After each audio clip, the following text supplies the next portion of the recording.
Okay, we live in the crib, vibing with Vito. I got my personal partner. I say this on every episode because everybody that come in here, they be my dogs, but this is really one of my dogs, bro. He an OG in the game. He from New Orleans, Louisiana. Introduce yourself. That is Magnolia Levee. You know what it's hitting for. You already know we in the crib with Vito. You heard me? You know what it's hitting for. Hey, bro. So like, it's crazy, bro. Like I always wanted to interview you, dog, cause like you grew up in that era, bro. Mm-hmm. You see who I got on my leg, man? Soulja Slim. Facts. You know what I mean? He from where you from. Yeah, he from so like I always facts. I always wanted to get like some insight of like the man he was, the legend he was, and also like growing up in that Noya. Yeah. Do's and don'ts, you know what I mean? But we could just start off with like, you know, growing up. If you made it past 94, jumped off the porch. If you was off the porch in 94 or even around in 94, you lived through the real era, you feel me? Facts. Then, you know, being like, you know, everybody be like, you know, Soulja Slim. A lot of people don't know, like when you was younger, they considered you a trooper. Damn. Like when you're in the neighborhood and they be like, oh, the little troop out there. Yeah, do something for you, wash the car, or go to the store, or, you know, either holding it down, letting them know when the police coming and shit like that. Facts. You had to move up. You had to literally do something to become a soldier. Facts. In my area, you feel me? You just couldn't hop off the porch and be like, I'm a soldier. I was going to ask you that. You had to put in work, you feel me? Facts. Whether it was hustling or just being out there watching for the police, you know, making sure the set good. Right. Because, you know, with hustling in my neighborhood, you had people that he'll be a hustler, but he'll be a jacker. But he'll wait till somebody cop from him, and then he'll jack that person. Facts. Had to slow the money up in the neighborhood, you feel me? Facts. So, like, that was the era, like, so you guys came up in the era of bounce, too. Yeah. You know what I mean? Because that was, like, wasn't Jubilee and, like... like Jubilee, Junie B. Facts. You had... DJ Pee Wee at the time. Juvenile was making bounce too back in the day too. Basically you had, you know, it was like, you know, hood block parties. DJs, y'all call it. Yeah, DJs. And when we have a DJ, in order to be like a certified rapper, you had to literally get on the trigger man beat at the DJ and rock it. Bruh. So it basically like buckle down, like, you know, trickle down, you know. That trigger man beat, man, that's a legendary beat. Yeah, that's a legendary if you can go on that trigger man, you really can make a hit. You certified, you feel me? So I was born in New Orleans. Give you a backstory. Like all my people from there. Yeah. I was born in New Orleans. I already know your brother and everything. Yeah, facts. So, and then we moved up here. We moved to New Jersey, then moved here. You know what I mean? That's crazy. How the hell you met my brother? From New Orleans parties on Peter Street. Facts. So we started when we first moved. After Katrina, a lot of people from New Orleans started hanging at 255 and Slice. Facts. And I think it was on what his name is, man. Axe. Oh, Axe. Yeah. Okay. Shout out to Axe, man. Yeah, and you know Kerosene. And Facts. We used to mess with a lot of DJs back then too. So we started hanging on Peter Street. Facts. And that's where that's where I met your brother, and then we wound up bonding there. Yeah. You know, the whole relationship thing from there. That's crazy. That's crazy. Let me ask you this. In terms of Katrina, bro, because I know I lost a family member, a relative. That was a tough time, man. And we passed 10-year anniversary. We passed that. We passed that. That was like what 05. That was 05. Years or something. Yeah. That was 05. So tell me a little bit about your struggles with that too as well. Like, did all your people evacuate out, or did they stay? Some stayed at the dome. I still have aunties that's down there that went back and we rebuild. Right. But my struggle with Katrina was basically like memories that, you know, I lost a lot of pictures and video stuff and, you know, just on family members, everybody, you know, went different ways. And, you know, and just like, you know, the whole thing with, I wouldn't say some people might, you know, it was a bad thing that we lost a lot of people. Right. But for some people like me, such as myself, I feel like it was a blessing because pre-Katrina, I was actually wilding, you feel me? I got hit up and striking back, and, you know, like the day before Katrina, I was roaming with the strap trying to, you know, make a move, you feel me? Yeah. And that wound up being a blessing for me to get away from that. And, you know, I wasn't traveling or nothing. Prior to Katrina, I felt like from Washington to from Claiborne to LaSalle or Washington. That was traveling. That was traveling for me. That was my neighborhood. I just wanted my name to be big through there. Facts. And put on for my and you know, in my area, you feel me? So I seen a lot, cause bro, I literally get on YouTube and I be watching like all of the, you know, stuff from back in the day. Cause I remember one time I was riding with my grandpa and we was Uptown. And we had went to a gas station. I was like, boy, this shit wild out here. Like, you know what I mean? So it's like back in the day, like we used to always come down there on like holidays or like summers. So like, bro, we was always everywhere. So I go on YouTube just to kind of see and like, you know, kind of study and, you know, touch back like New Orleans before Katrina, you know what I mean? Pre-Katrina, you know what I mean? And I saw you used to do a lot of freestyles and shit too. Yeah, you know, that's what area I come from, where you had to build your name up in the neighborhood or on a college campus. Facts. Plus, you know, I had up and downs in my family, you know, dealing with drugs and, you know, just hustling and shit like that. Facts. At one time I was in a bad neighborhood. Then my uncle, Roy Lee, he basically took us from one bad neighborhood and put us in another one. In another good neighborhood. Right. And that's where I started going to school with Wayne. Okay. And my partner Freckles and Bubba. Okay. And, you know, that's how I got cool on the Apple and Eagle tip. That's the 17th, That's right? the 17th. So that's how I wound up going to Lafayette with Lil Wayne. Okay, cool. And, you know, fuck me and Mac, you know, Mac out off of Apple and Eagle. So, you know, automatically I'm in their neighborhood. Talking about Mac Main? Yeah, Mac Main. I thought you was talking about Mac, the other Mac. The Mac, he was a rapper. He was with No Limit. Oh no, you know Mac. I know Mac from the 12th Ward. Yeah, bro, he can rap. Like bro. I used to tell everybody like Mac used to sound like Nas back in the day, especially on that. He just had his 25th anniversary Shell Shock album party Friday. Damn, that's crazy. My partner Sam was also performed with. This was in New Orleans. Yeah, this was in New Orleans. Okay. On what? On Friday, Friday. That's crazy. It was a song he had with BG on Chopper City, the first Chopper City, and I was like, bruh, like he came on that bitch just so different. And I was like, he was storytelling. Yeah. So like, I always say like people from New Orleans, like y'all got so many different styles. You got the bounce, you got the gangster, and then you got the conscious too. Cause then you can also say what's the other dude. D1, yeah. D1 too. Yeah, you got people like, you know, you got D1, you got we even got instrumental artists too, like Trombone Shorty. Yeah. We got wasn't he on the Tiny Desk with you? No, he was on the Tiny Desk. Okay. You got my partner Rafe, he do instrumentals and also, you know, he's singing also too. But you know, it's just a whole like, you know, that's what you had to do in the city to get your name. Facts. Up and when you're doing music and shit like that, because you know they got different levels to everything. You feel me? Yeah, facts. So back to music in terms of you getting your name, you freestyling, going to DJs, doing the things that college campuses, like you said. Yeah. You had 2 heavy hitters in terms of, well, actually 3, because Big Boy was also a label that I heard was big too back in the day. So you got No Limit, you got Cash Money. Yeah.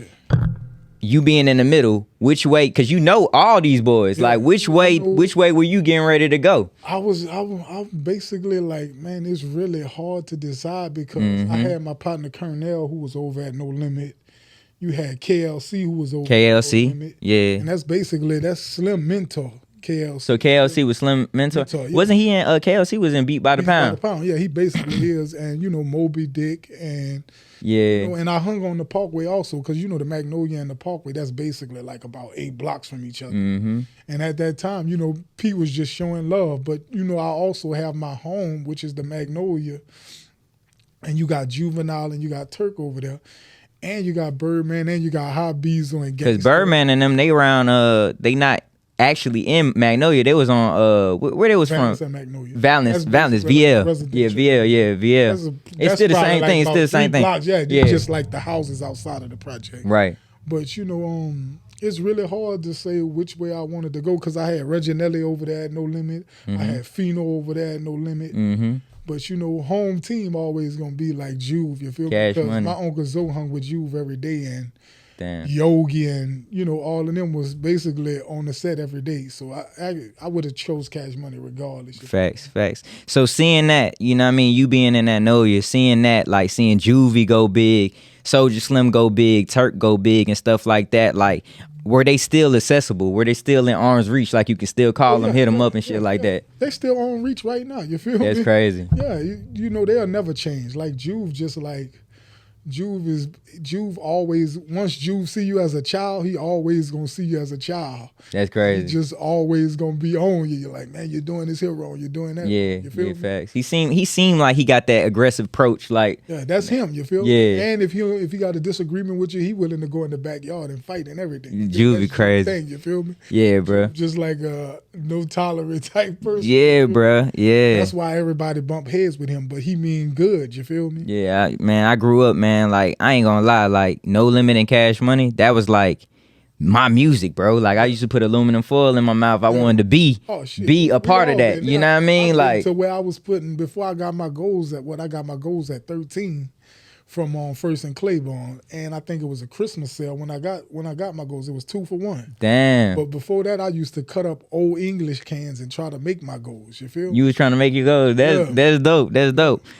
In terms of that though, like, all right, cool. You seeing these boys go big? Did they used to throw? Because I remember, I seen Turk had an interview and he was saying it used to be like DJs used to be like mini concerts. Yeah. So like they used to come to the hood and do concerts and shit like that too. That was them basically throwing. That was just a ritual every Friday, Saturday, or Sunday. They gonna have a DJ. It's either gonna be Friday or it's either gonna be Sunday to close off the weekend. You feel me? Right. And automatically, of course, at some point in time, I couldn't go in the tent wall because I'm out the Magnolia. Oh, damn. That's when I went to school with Turk and all us went to Fauché and BG Derrick which is BG Derrick was like baby nephew. He was a hot boy too. Yeah, before the original. Okay. And he the reason I started rapping and everything. You feel me? He like the real reason that I started rapping because he was like, man, come on, man, you tripping? Let's go to the studio. And I didn't know that I would sound good on a song. And he basically put me in the booth.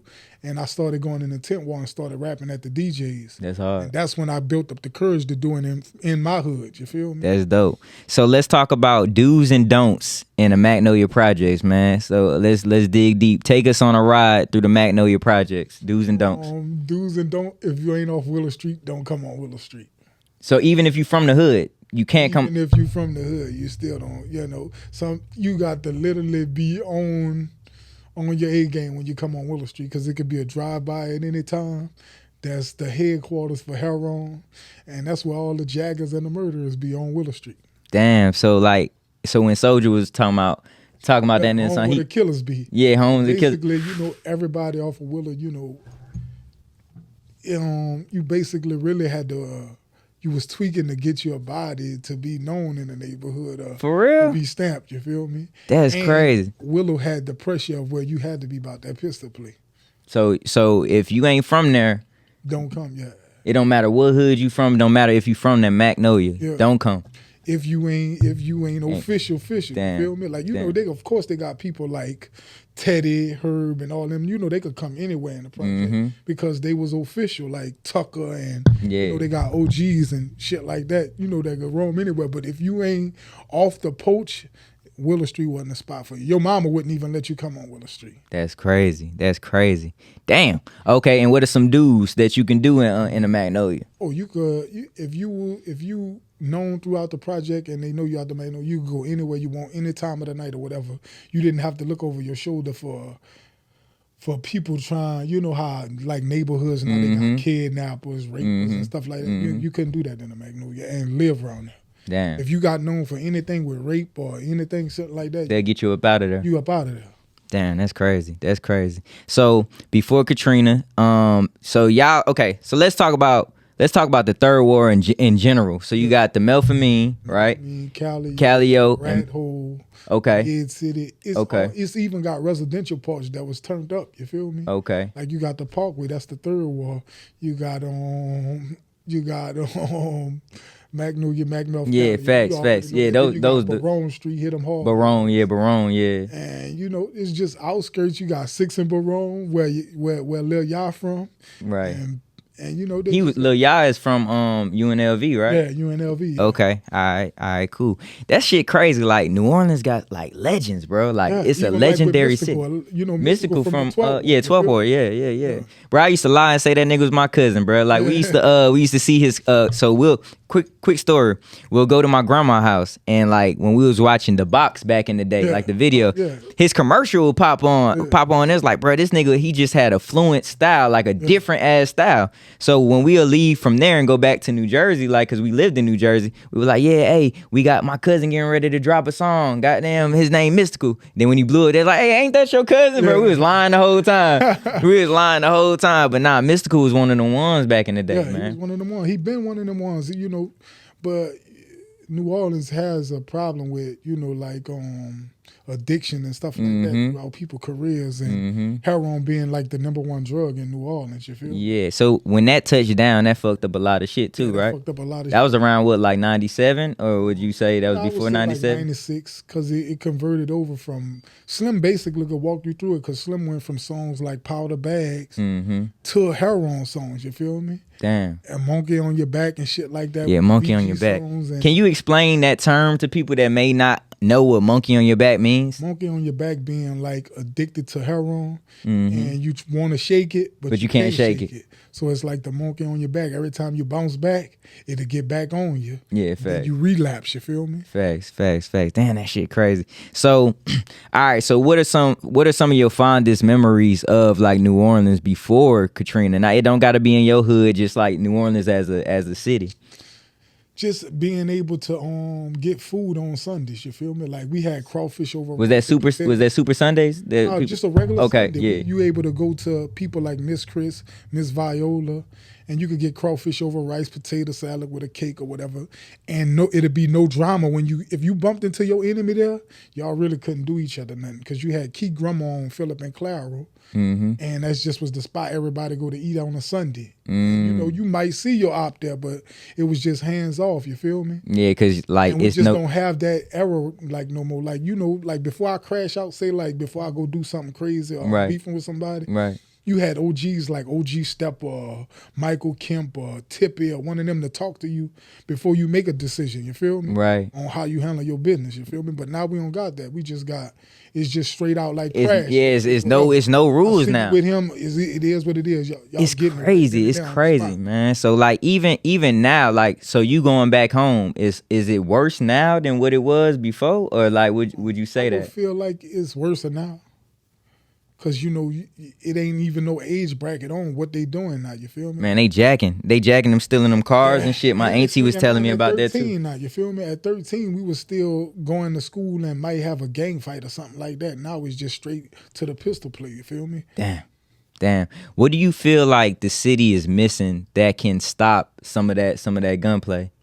The city just missing like I think it ain't really missing that. It's just like it's so bigger now. The internet make it even more pressure now for youngsters. You feel me? Because you got a nigga like you might see somebody like Nino in a Lamborghini, and his ops might think, oh, the only way we could cure that, we can't get our paper up strong enough, so let's get at Nino. You feel me? So that's why it draws more hate when they see you activating and getting motion. Yeah, shout out to Nino Calvin, man. I got a song, one of the ones with Nino. We shot the video and everything like that. Like, he a real stand-up dude too, bro. I met him through a mutual friend. And he just put the word in for me and shit. He said, hey, this what it's gonna take to get it. Did the song, came to the video. The crazy part is Nino, he came to the video shoot by himself. Like Nino, you could tell like he from that era. He been around like, you know, certain people, because he came by himself. Good energy, you know what I mean? Just like how you pulled up by yourself. Like, you could just tell like when people really cut from like that specific cloth. You know what I mean? It's really official. So shout out to Nino, man. Like, hey, that's one of my favorite songs too. Oh yeah, believe that.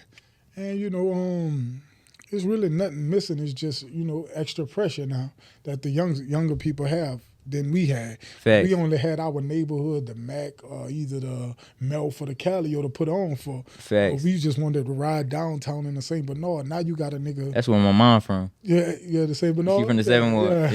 Yeah, my mom from the 7th Ward. Yeah. You know, like when the St. Thomas got knocked down, they made that the St. Bernard. They moved a lot of St. Thomas people into St. Bernard. So I used to go back there a lot because of BG Derrick, you feel me? Okay. They was basically trying to take over turf back there also, you feel me? Right. So like being from the 3rd Ward, people from Magnolia go to the Calio back in the day, or like what? Like so, what is the beef? Like you know what I mean? Because y'all all from the same shit. Like you know what I mean? From the same area, but the beef really started from people before us. You feel me? Oh, okay. Like, cause you got, like, and so it basically inherited. Yeah, shit. it's basically inherited. You feel Okay. me? Throughout school, through like if you went to Booker T, you might get jumped by the Calio leaving the school. So now, what's your only option is to catch one of them back.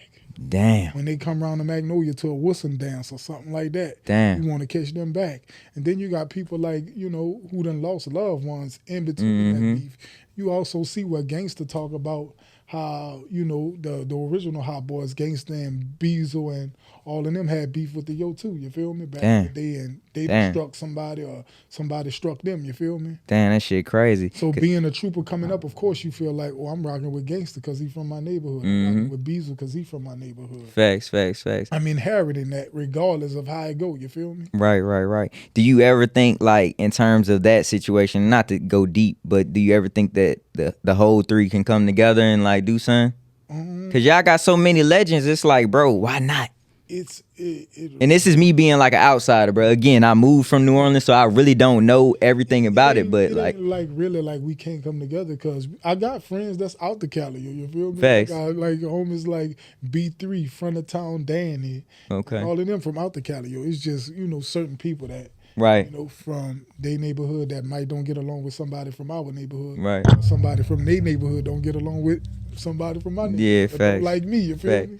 Facts. That's how I go, Facts. Looking back at your city right now, are you proud of how the representation of the city is going? Like you got people like Rob 49 doing this thing and shit like that? I think my city is like a staple in music. I think we don't capitalize off it nationwide though. Because you got people like Big Freedia is one of the ones that's capitalizing off of the bounce, but you haven't seen like another artist such as a Rob 49 get a bounce song that really take off from him on the nationwide level. You feel me? Do you think because I'm seeing how his career is just like going up and it's flourishing. Shout out to 49. Do you think he's gonna be one of the ones that bring a trophy back to the city? Yeah, I think so. Like and then New Orleans got this attitude like, we don't really care about the trophies, you feel me? Right. We really Explain though. Why wouldn't you want the trophy? The trophy is like, the trophy is something like, you want to say like Andre 3000. He got a trophy of being in Atlanta, you feel me? Right. With New Orleans type of trophy, it don't really carry that same weight, you feel me? It be like if you ain't putting on, because we home of the Stunners, you feel me? Facts. So, somebody might look at Andre 3000 here in Georgia and be like, he's a successful artist, which he is. Right. But for a New Orleans person, they looking at they consider him like mid, you feel me? Because they want to see it, I guess. Yeah, they want to see. They want to see. Yeah. Like Birdman. Birdman got the Gotti and right. And we like Birdman, that nigga. You feel right? Me? Birdman. I would love to interview Bird, bro. I had met Birdman when I was 11 years old, bro. He was at Gladys Chicken and Waffles, and my dad, actually here in Atlanta, my dad saw the tour bus, so. My dad knew, that we grew up on this shit. Like, Cash Money was my everything. So he was like, all right, cool. He had hollered at Birdman or somebody and was like, hey, can I go get my kids? I'm going to come right back. So my dad came and picked me and my brother up, man. And we was at the house. We stayed not too far. You know what I mean? So he came and picked us up. He like, we getting ready to take a ride. We like, all right, where we going? You know what I mean? Because me and my brother was just in the house. My brother that you met.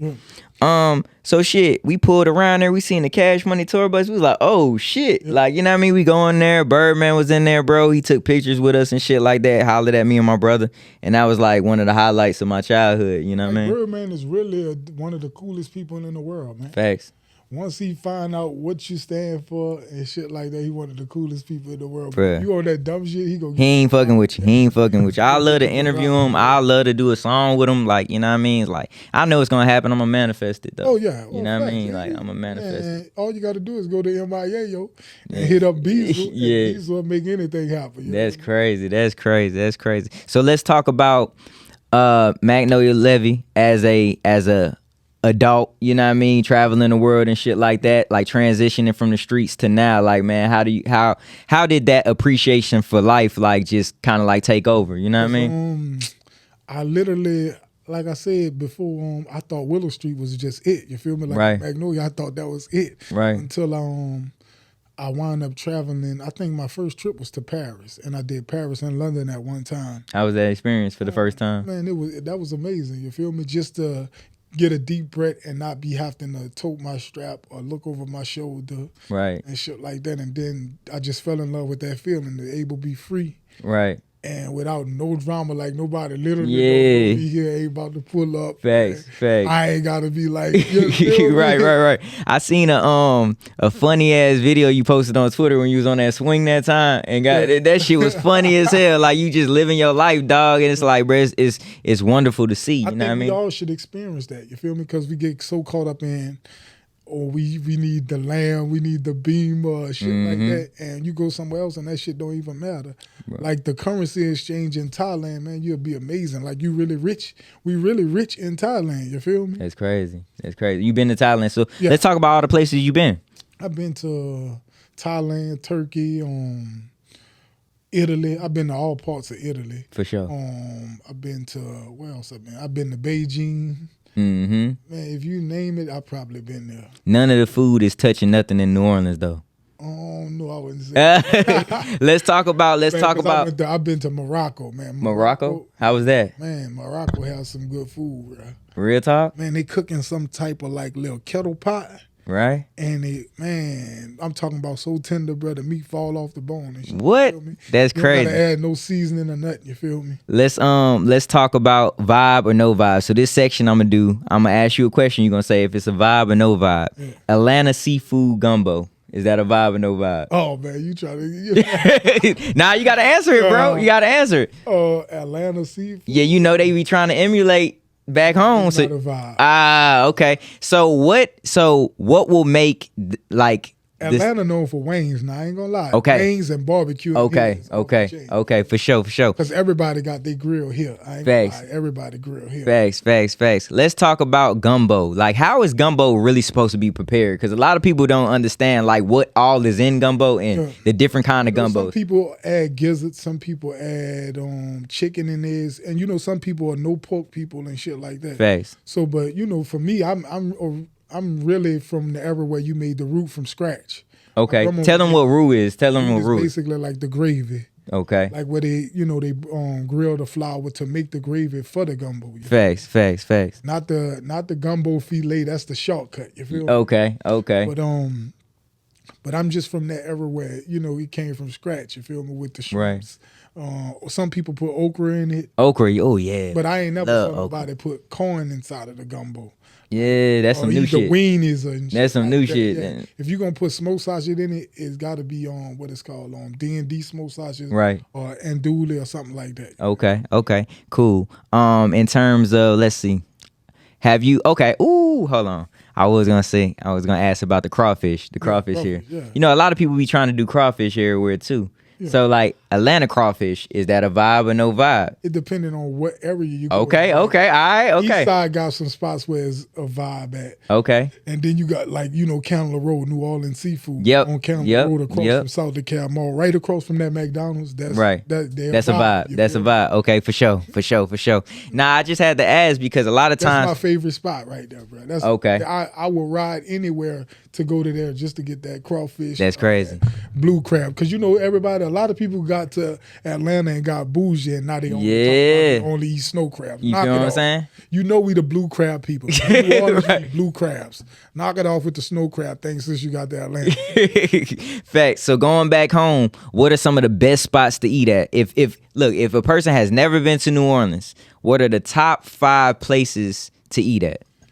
Top 5 places would be I'm gonna say on Red Rooster, which is on Washington and on Claro. Okay. I'm gonna say it's safe to go though. It's safe to go, right? It's safe to go. All right, for sure. You just gotta call before you put in the order before you pull up. You feel me? Because that is the Magnolia. Right. Okay. All you gotta do is call Tasha and tell her Levee sent you, and you good. You feel me? Okay, for sure. I'm gonna do that when I go. The next one would be Larry Morrow's. Okay. Oh yeah, Morrow's. Yeah, for Morrow's, sure. Shout out to Larry them. And third place would be Camellia Grill. Okay. And what do they sell at Camellia Grills, if you don't mind me asking? They sell like breakfast stuff, French fries. Okay. With breakfast stuff, grits, egg, and okay, for sure. Like that. Grits got to be thick though. By the way, none of that watery shit too. Yeah, and I don't put sugar in my grits neither. Nah, I don't do that shit. I don't know why people do that shit too. That shit is crazy. That's crazy. And we on the same page with that. I was like, nah, I ain't never put no grits. Nah, hell nah. No, I ain't never put no sugar in my grits. For sure. Then what I said So you on number 4? I'm on number 4. I would say Chinese kitchen. Okay. And that's some of the best Chinese food in the world, Chinese kitchen. Okay. And then automatically I'm gonna say with the seafood, you gotta go to Cajuns, or you either gotta go to Soul Seafood, which is on Washington and LaSalle. Washington and LaSalle. The Blue Store. Say the Blue Store. Okay, for sure. All right, man. So look, in terms of this, right, we're gonna talk about back to the music. Yeah. What do we got coming? Are you still like, you know what I mean? Do you feel like because I know you be dropping songs every now and then shit. Yeah. Can we expect an album? Can we expect a project, some features, anything like that? I still have a movie in the making, but you gotta get me in that movie music, too, bro. I really don't do music no more. You feel me? I just sure. be on I got 2 daughters, you feel me? I like to spend time with my wife and my daughters. Man, that's real. Just stay out the way, you feel me? So I'm gonna tell y'all like this. He a OG. For him to take time out his day to pull up, and it ain't even about music, it just shows the respect level that we got for each other. You know what I mean? You've been the same person. You ain't never changed. And I see you working. You're a work in progress. You don't be on no dumb shit. You feel me? So, Of course, you want to support anybody who got their head on straight and moving forward. I appreciate you, bro. Real shit. Oh, man, come on, man. You already know what it is. For sure. Tell the people where they can find you, man. At Magnolia Levee. MAGNOLIA LEVEE. So we talked about do's and don'ts. Don't go in that Noya. Don't go on what you say what that street was? What Willow. Don't go there. Willow. Look, I don't know if it's still. Man, no, you're not up no more, right? It's not up no more, but they basically tore down the bricks of the project. But it's still the same people move around back in there. Okay, so you still can't go over there. Yeah, still can't go over there. That's what makes it also worse now, because you got people that move from the St. Thomas to the Magnolia, and now they beefing probably. They move to the east. Now the east is like considered a bad. So that's where my family at on the east. Like I don't know if you know about Fam Gang and all of them Buns and all of them. Buns, yeah. That's my dog. But my brother, they all from the east. Like I got an older brother. I got an older brother that you probably know if you see him. I got an older brother, but that's what got them from the east. Yeah, that's what I'm saying. Yeah, for sure. But now the east is considered like a project that shit crazy. Everybody all mixed in, because after Katrina, they all the projects was gone. It's just wherever you land, that's where you at now. You feel? Facts. It was one artist. He locked up now, but that was gonna take over that East Flow. Yeah. Flow was about to go crazy. Flow was really on his A game, man. Plus, he had got the Wayne, and he was with Wayne. Yep. He was about to take off, man. Shout out to Flow though. I think he called. I don't know what the situation is. Shout out to him, man. Again, man, it's been another episode of Vibing with Vito, man. I appreciate you, bro. Man, come on, man, we talked about New Orleans. You feel what I'm saying? And this is something I always wanted to do, and you was one of the people I always wanted to interview. So I'm glad that you pulled up, man. Anytime you need me, man, I'm just one call away, bro. For sure, bro. Hey, man, we gone. Scott.